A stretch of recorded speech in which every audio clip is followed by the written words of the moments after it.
In 2014, a Hollywood studio was attacked. Sony Pictures Entertainment, one of the most powerful names in the entertainment industry, suddenly found itself exposed. Private emails appeared online. Confidential files were stolen. Unreleased movies were leaked. Thousands of computers were damaged. Employees were threatened. A company built on storytelling became the victim of a cyber attack that looked like punishment. In 2016, a central bank was robbed. Bangladesh Bank lost $81 million without a single gunman entering the building. No vault was broken, no guards were overpowered, no getaway car disappeared into the night. Instead, fraudulent digital messages moved through the international banking system, and money vanished across borders. In 2017, hospitals began to lock up. Across England, parts of the National Health Service were hit by WannaCry ransomware. Computers froze, files were encrypted, appointments were canceled, emergency departments were forced to divert patients. Doctors and nurses suddenly found themselves fighting a cyber crisis while trying to protect human lives. Then came other targets: defense contractors, technology companies, universities, financial institutions, cryptocurrency platforms, ATM networks, electric utilities. Each case looked different. One attack looked like political revenge. One looked like a billion-dollar bank robbery. One looked like global ransomware chaos. One looked like espionage against defense targets. One looked like cryptocurrency theft in the new digital economy. But investigators began to notice something disturbing. The cases were not completely separate. Some of the malware showed similarities. Some of the aliases appeared again. Some of the infrastructure overlapped. Some of the techniques looked familiar.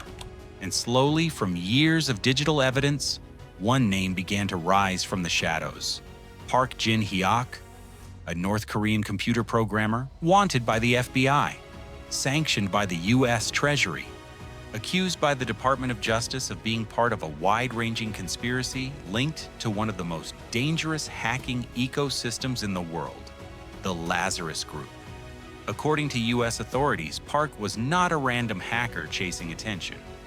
He was allegedly part of a state-backed cyber machine connected to North Korea's intelligence apparatus, a machine that could steal money, punish enemies, target banks, disrupt hospitals, and turn code into geopolitical power. So tonight, this is not just the story of WannaCry. It is not just the story of Sony. It is not just the story of Bangladesh Bank.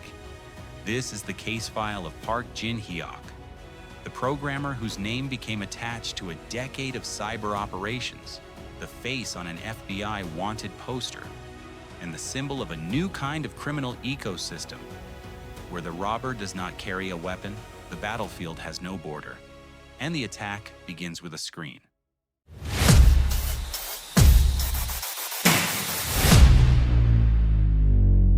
Welcome to CyberCasebook. The photograph is simple: a young man, black hair, a brown jacket, a calm expression, no mask, no dark web logo, no dramatic hacker image, just a face. But above that face are the words, "Wanted by the FBI." The name is Park Jin Hyok. The FBI also lists aliases: Jin Hyok Park, Park Jin Hyok, and Park Kwang Jin. According to public US records, Park is a North Korean citizen. His place of birth is listed as the Democratic People's Republic of Korea. He reportedly speaks Korean, English, and Mandarin Chinese. His date of birth is not fully clear in public records, with reported years including 1984 and 1981. The FBI said he had traveled to China in the past and was last known to be in North Korea. That is almost all the personal biography the public has. There is no confirmed childhood story, no public interview, no confession, no explanation in his own words. Park Jin Hyok enters the public record through evidence, not through autobiography, emails, IP addresses, accounts, aliases, technical infrastructure, malware links, and legal documents. The U.S. Department of Justice described him as a North Korean computer programmer who worked for Chosun Expo Joint Venture, also known as Korea Expo Joint Venture, or KEJV. On the surface, Chosun Expo appeared to be a software and IT company. It had programmers. It handled projects. Some of its work was reportedly for paying clients around the world. But U.S. authorities alleged that Chosun Expo was also a front company connected to the North Korean government and linked to Lab 110, a component associated with DPRK military intelligence. That detail changes the entire case, because Park was not described as a lone cyber criminal operating for personal fame.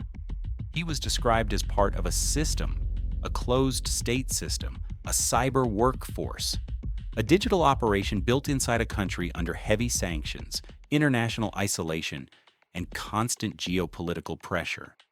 For North Korea, cyberspace offered something extremely valuable: reach, money, intelligence, disruption, a way to strike enemies without crossing a border, a way to steal funds without opening a bank vault, a way to punish companies without sending soldiers, a way to create fear at low cost. This is why Park Jin Hyok's case matters.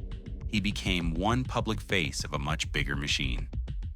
U.S. officials and cybersecurity researchers have used names like Lazarus Group, APT38, Blunarov, and Dariel, and Hidden Cobra to describe different parts or clusters of North Korean-linked cyber activity. These labels can overlap. They do not always describe perfectly separate groups, but together they describe an ecosystem.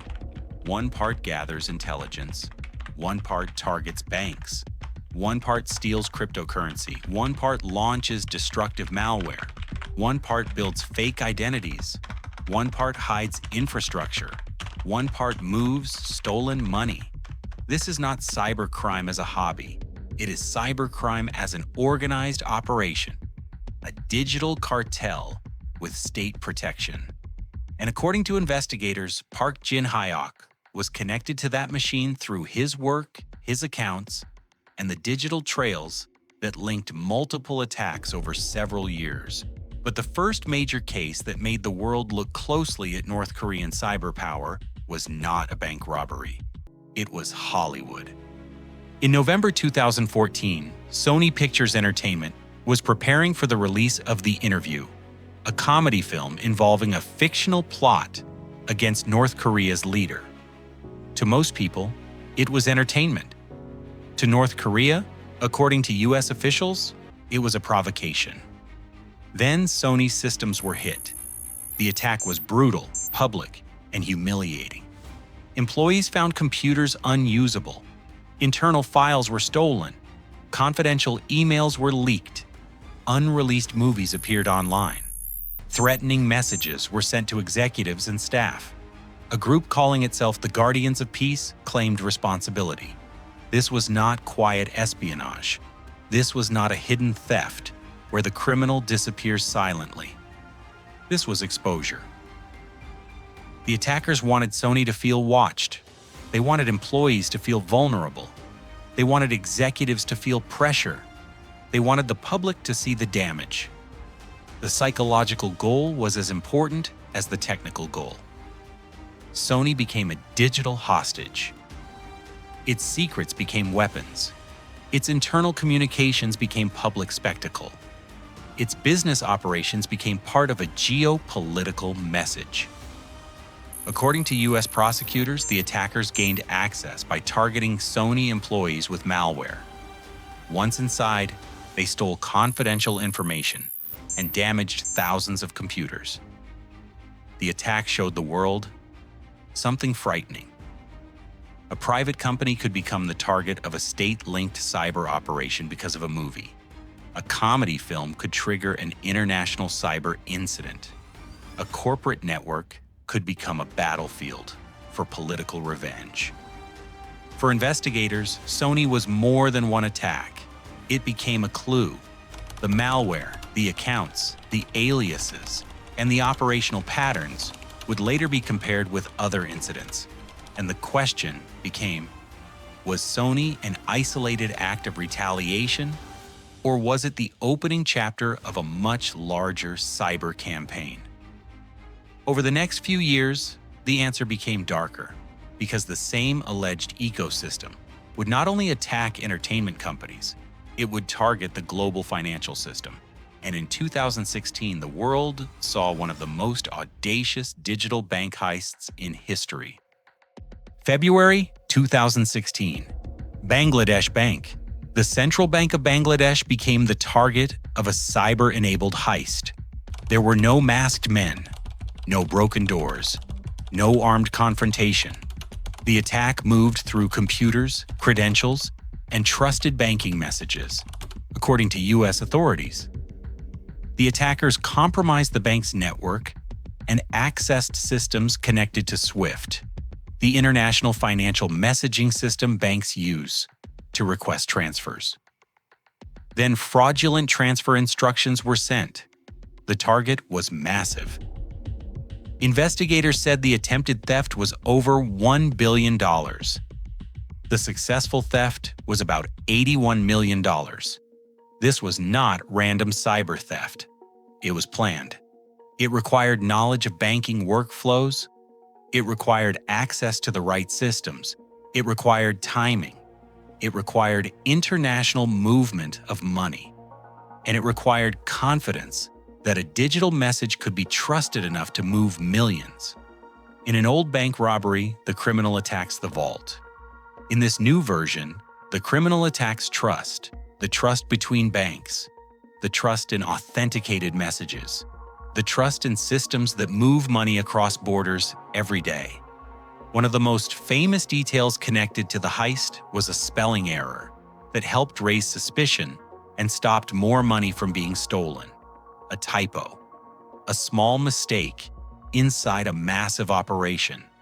That detail is powerful because it shows the strange human weakness inside even the most advanced cybercrimes. The attackers could study financial systems, compromise networks, and move money across continents. But one wrong word helped expose the operation. Still, the damage was enormous. Bangladesh Bank lost $81 million, and the attack revealed a new phase of North Korean-linked cyber activity. This was not only political revenge, this was revenue generation. For a country under sanctions, cyber theft offered a way to reach hard currency. Banks could be targeted remotely. Money could be moved through international accounts. Stolen funds could pass through intermediaries and laundering networks. The internet could become a financial weapon. The U.S. Treasury and Justice Department later connected Park Jin Hyok and his alleged co-conspirators to the Bangladesh Bank's cyber heist as part of a broader pattern of financial attacks. And this pattern did not stop with one bank. According to U.S. authorities, the same conspiracy attempted to gain access to several other banks in different countries between 2015 and 2018. The geography kept expanding: Asia, Africa, Europe, North America, South America. The victim list was no longer about one industry. It was about any sector that had money, intelligence, or strategic value. Financial institutions were targeted for theft. Defense contractors were targeted for sensitive information. Technology firms were targeted for access. Cryptocurrency businesses were later targeted for digital assets. The operation was changing shape. Like an organized criminal enterprise, it followed opportunity. Where money moved, it followed. Where sensitive information existed, it followed. Where a political message could be sent, it followed. And then came the case that made ordinary people around the world feel the consequences. Not in a movie studio, not in a central bank, but in hospitals. On May 12, 2017, a ransomware outbreak began spreading around the world. The name was WannaCry. The message on the screen was simple and terrifying. Files had been encrypted. Payment was demanded in Bitcoin. A countdown created pressure. Victims were told that if they did not pay, their files could be lost. But WannaCry was not ordinary ransomware. It had worm-like behavior. That means it could spread from one vulnerable machine to another across networks without needing every victim to click a new link. The high-level explanation is simple. A known weakness existed in older, unpatched Windows systems. Microsoft had already released a patch before the attack, but many organizations around the world had not installed it. That delay became the opening, and WannaCry spread through the gap. The outbreak hit more than 150 countries. Hundreds of thousands of computers were affected. Major companies, public institutions, and ordinary users were caught in the same wave. But the most emotional victim was the United Kingdom's National Health Service. The NHS is not just an organization. It is a public lifeline. Hospitals, clinics, ambulances, patient records, emergency care, appointments, operations. When WannaCry hit, the crisis was not just technical, it became human. Some hospitals could not access systems properly. Some appointments were canceled. Some emergency departments had to divert patients. Some staff had to rely on phones, paper processes, and personal mobile communication to continue working. National Audit Office findings later showed that at least 81 out of 236 NHS trusts across England were affected. Hundreds of primary care and other NHS organizations were infected, including hundreds of GP practices. Thousands of appointments were canceled, and estimates placed the total number of canceled appointments at more than 19,000.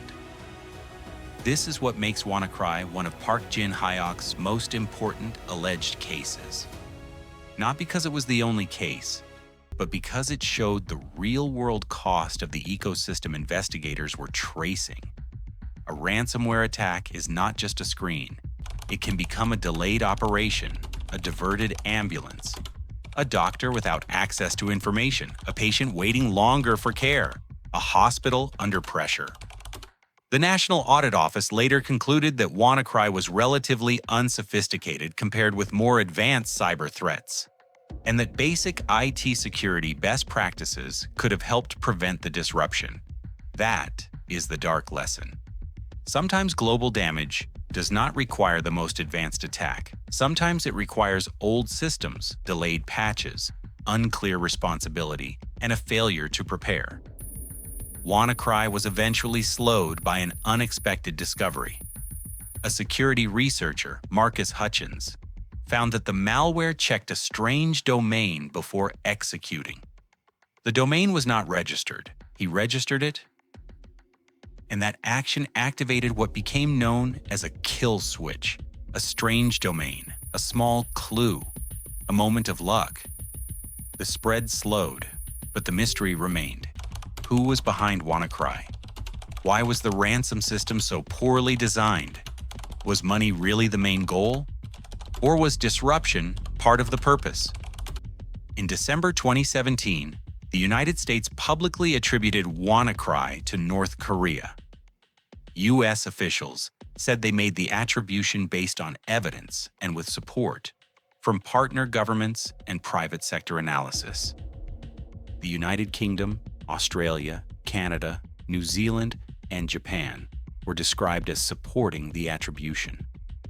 Later, the DOJ complaint linked Park Jin Hyok and his co-conspirators to WannaCry 2.0 through similarities in malware, shared infrastructure, and connections to other intrusions.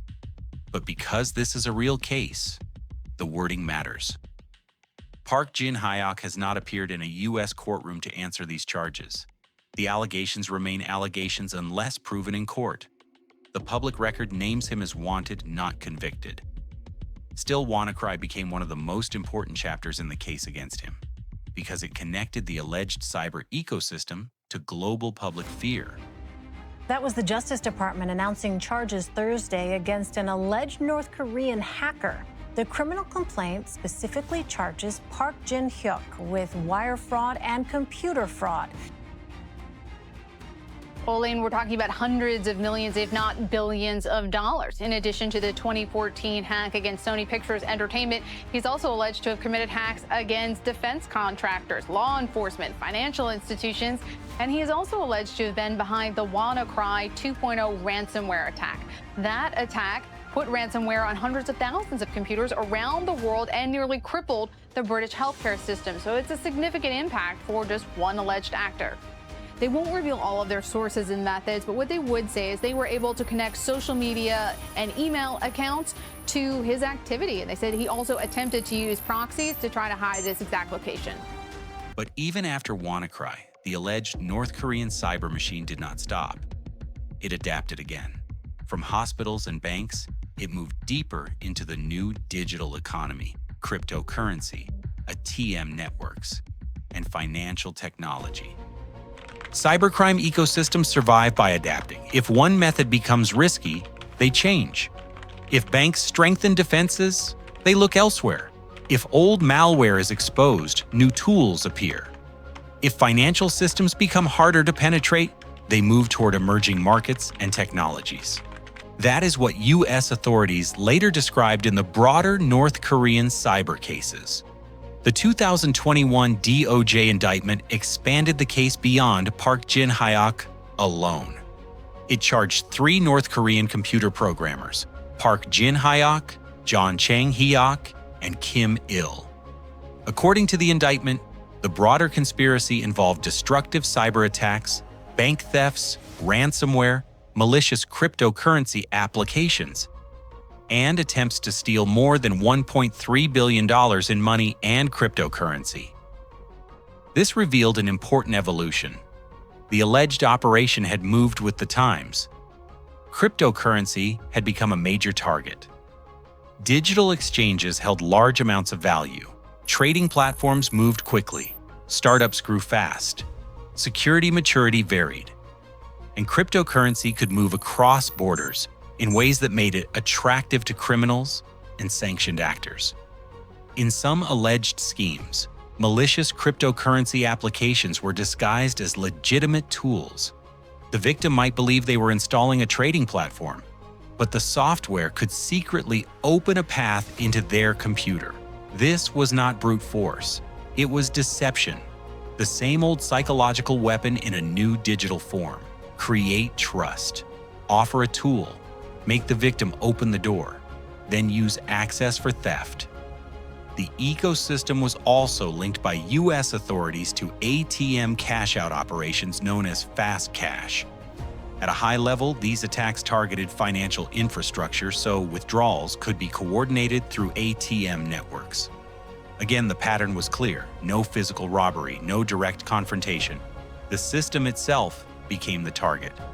This is why Park Jin Hyok's case cannot be understood as only a ransomware story. WannaCry was one major case, but the larger story is about a cyber operation that allegedly moved across categories: entertainment attack, bank heist, ransomware outbreak, defense contractor targeting, ATM theft, cryptocurrency theft, malicious applications, financial laundering. This is the structure of an advanced cybercrime ecosystem. It is not one tool, it is a process. Research the target, build fake identities, send believable messages, gain access, move inside systems, steal information or money, create pressure, hide behind proxies and infrastructure, move funds through intermediaries, and repeat the process somewhere else. This is why investigators focus not only on the attacks, but on the connections between them. The same or similar malware, the same operational accounts, the same aliases, the same infrastructure, the same style of targeting, the same North Korean-linked networks, the same digital habits. Cyber investigators often do not get a fingerprint on a weapon. They get logs, metadata, malware samples, server connections, domain records, email accounts, code similarities, operational mistakes, tiny fragments. But when enough fragments point in the same direction, a picture begins to form. And in 2018, U.S. authorities decided they had enough to name Park Jin Hyok. The Park Jin Hyok investigation was not a simple chase. It was years of digital reconstruction. The FBI and prosecutors looked across multiple incidents, multiple victims, and multiple countries. They examined compromised systems. They reviewed account records. They analyzed malware. They studied infrastructure. They worked with private cybersecurity experts. They requested evidence from foreign countries. They compared technical signatures from Sony, Bangladesh Bank, WannaCry, defense contractor targeting, and other intrusions. The criminal complaint described connections between email and social media accounts used for spear phishing, malware collector accounts, common code libraries, proxy services, North Korean and Chinese IP addresses, and operational aliases. One persona mentioned in the complaint was Kim Hyeon Woo, described as likely an alias or cover identity used in operational accounts. Investigators alleged that accounts connected to that persona were tied in different ways to Chosun Expo accounts associated with Park. This is important because prosecutors were not saying every action was done by one person sitting at one keyboard. They were describing a conspiracy, a network, a group of subjects, a machine. Park was alleged to be one member of that machine. On June 8, 2018, the criminal complaint was filed in the Central District of California. On September 6, 2018, it was made public. The Department of Justice charged Park with conspiracy related to computer fraud and wire fraud. The same day, the U.S. Treasury's Office of Foreign Assets Control sanctioned Park Jin Hyok and Chosun Expo joint venture. This was a two-front response: legal action, financial pressure. The U.S. government was not only saying, "This man is wanted," it was also saying, "This network is part of a national security threat." Treasury stated that Park had engaged in significant malicious cyber activity on behalf of North Korea against targets outside North Korea. The sanctions meant that property or interests under U.S. jurisdiction would be blocked, and U.S. persons were generally prohibited from dealing with the designated individuals or entities. In simple words, the U.S. tried to expose the network and cut it off from the financial system. But there was no dramatic arrest, no courtroom scene, no final confession. Park Jin Hyok remains wanted. The FBI says he was last known to be in North Korea, and if he remains there, he may never face a U.S. courtroom. That is one of the central problems of state-backed cybercrime. The attacker can reach the world, but the world cannot always reach the attacker. A bank in Bangladesh can be hit. A movie studio in America can be attacked. Hospitals in England can be disrupted. Cryptocurrency companies around the world can be targeted. But if the operators are inside a protected state, accountability becomes difficult. Borders become shields. Secrecy becomes armor. The internet becomes a battlefield where the attacker may never physically appear. So what was the downfall? It was not a prison sentence. It was exposure. The wanted poster. The DOJ complaint, the Treasury sanctions, the international attribution, the cybersecurity advisories, the public naming of a hidden machine. In cyber conflict, exposure can be a form of pressure, but it is not complete justice. Sony still suffered the leaks and damage. Bangladesh Bank still lost $81 million. NHS staff and patients still experienced disruption. Companies and institutions still had to rebuild trust. And the world still had to face a frightening reality. The next major attack may not come from a person with a weapon. It may come from a fake email, an unpatched system, a malicious application, a hidden account, a line of code written far away from the victim. The Park Jin Hyok case teaches several lessons. First, cybercrime is now organized. It is not always random. It can be strategic, political, and financially motivated at the same time. Second, basic security matters. WannaCry showed that delayed patching can turn a known weakness into a global emergency. Third, phishing remains one of the most dangerous entry points. A convincing message can open the door to a major breach. Fourth, critical organizations must prepare before a crisis. Hospitals, banks, schools, and public agencies need tested response plans, secure backups, network segmentation, and clear leadership. Fifth, the digital economy is now a major battlefield. Banks, cryptocurrency companies, payment networks, and fintech platforms are not only business targets, they can become targets in geopolitical cyber operations. And finally, Park Jin Hyok's story proves that modern cybercrime is not just about stealing data.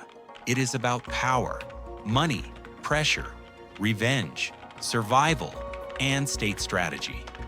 His name appears on the FBI wanted poster, but behind the name is the larger warning.